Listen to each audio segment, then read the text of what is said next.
Yusuf su akmış. Қазір келем. Ey Yusuf, su akbisi var. Қазір келем. Ey Yusuf, anam, жаңа бір айттым саған, екі айттым. Неге әкелмейсің?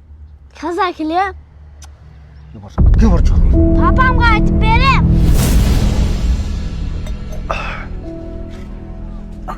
Сен есің дұрыс па? Не істеп жатсың сен? Ол тыныштық па? Тартай қолыңды. Не кішкентай баланы ұрып жібересің? Есің дұрыс па сенің? Ол сен балаң болса мен інім ғой? Ол мен балаң, сен інің болса, түсінің ба? Не істеп қойдың сен оған? Не істеп қойдың? Не үшін ұрасың сен? Не ақың бар сен ұруға оны? Ұрсам інімді ұрдым ғой? Не үшін ұрасың басынан? Не үшін ұрасың? Бұдан кейін сен вообще жібермеймін, түсінің ба? Өзім де келмеймін бұдан кейін енді. Мен сені бауыр деп жүрмін ғой, інесін ұрып.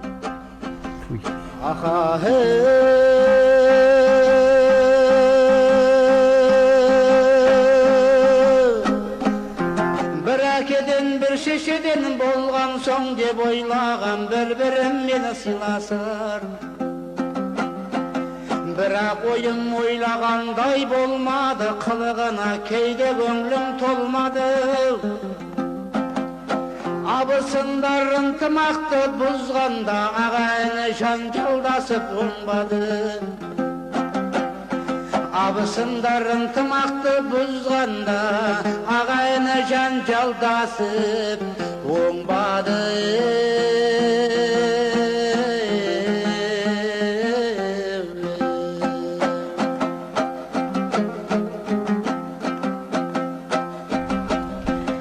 Әке, бұл жерге не үшін келдік? Бұл жерге қазір барға мұқтаж отбасыларға бір-екі продукт береміз да. Фейсбукқа отчетқа суретке түсіріп алу керек еді. Сен өзің суретке түсіресің, жақсылап қаласың. Болды, істейміз. Сен ішке кірдің, ол деген шақырғыш маған мақма. Ана жерде күтіп тұрам. Болды, қазір. Кесе шықсың, отыра бермесін іште, мақма. Хорошо. Құран, кино оқиды. Малайга, ассаламу алейкум. Алейкум салам. Продукт дайындап берші, продукт. Бір азғантай бір қайырымдылық жұмыстарымыз бар еді біздің. Жақсы, баракалла. Список бересіз ба мұқтаж отбасылардың? Бауырым. Сіздерде болады ғой, мешітте болады ғой. Осыны қазір мынау қасыңыздағы жігіт список дегеннен кейін алып шыққан едім. Бауырым. Так.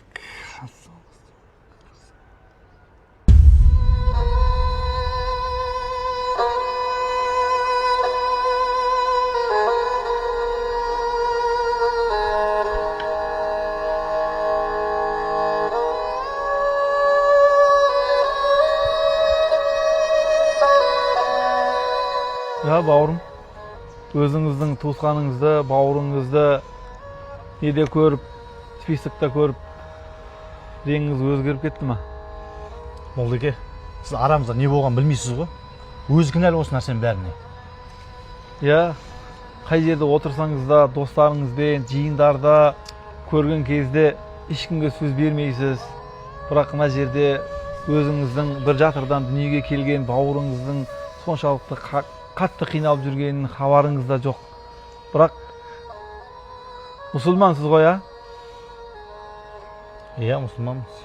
Егерде мұсылман болсаңыз, пайғамбар алейхиссалату вассалам айтады, туысқандардың арасын үзетін адамды біріншісі Алла сақтасын, Алланың лағнеті болсын деп айтады.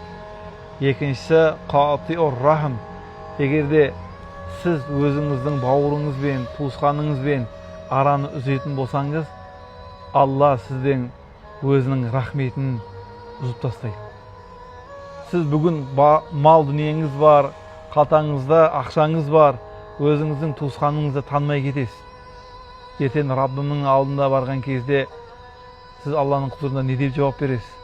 Аллах субханала тағала Құран-ы Кәрімде әрбір істеп жатқан ісіңізді мен көріп тұрам деп айтады. Сондықтан Құдайдан қорқыңыз.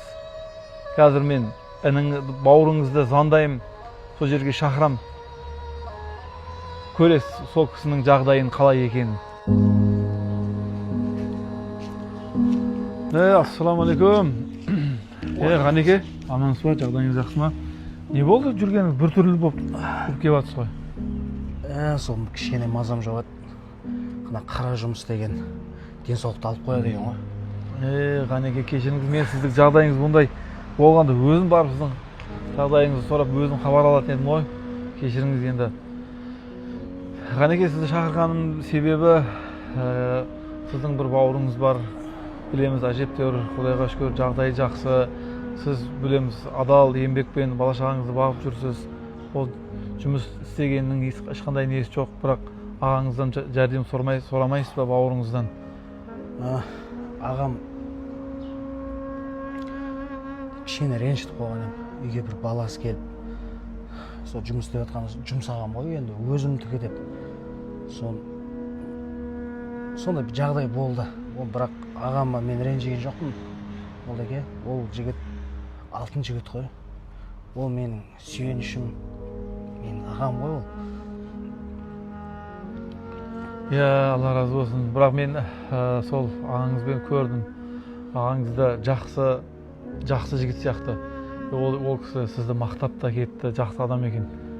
Яғни менде осындай бір жағдай болып қалған еді, Молдаке білмейсіз ғой деп. Ашық айтпады, бірақ өзінің түрінен көрініп тұр да. Ағам жақсы. Бәке?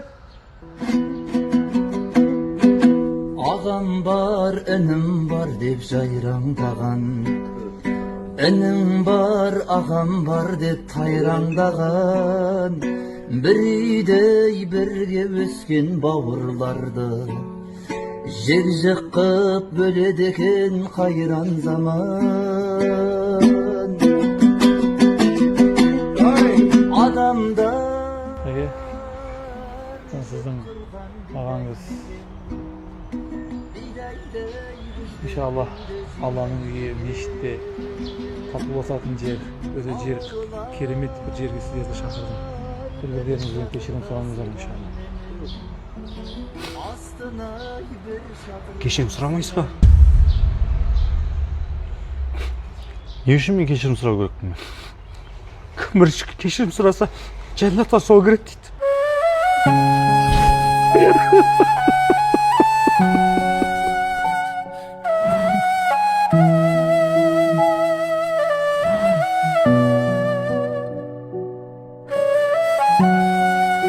Бауырым, кешірші мені.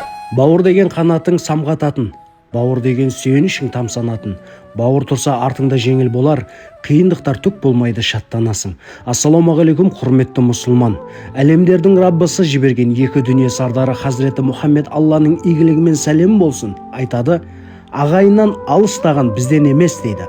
Ағайынсыз өмір сүру мүмкін емес. Әрбір мұсылман ағайынмен бірге болсын. Ренжітсе татуласын деген мақсатта осы роликті түсіре отырып, Түркістан облысы Мақтаарал ауданы Гүлстан ауылында 100 балаға арналған қарилық медресе құрылысы біткелі жатыр. 40 өтіп бірі қалғанда ішкі жиһаздары мен кілемдеріне және сыртқы тас төсеу жұмыстарына қаражат жетпей отыр. Қолыңыздан келгенше садақа беріп, медресенің ашылуына себеп болып, сыйыңызды Алладан алыңыз. Әрине садақаны еселеп қайтарушы Аллах Тағала. Берген садақаларыңыз қабыл болсын. Аллах сіздерден разы болсын. Қандай да күмәніңіз болса, мына көрсетілген телефон номер, Абдурауф ұстаздың номері, қоңырау соғып көз жеткізіп алсаңыз болады. Кәсіби кодта Расул К деп шығады. 777 095 0400. Құрметті достар.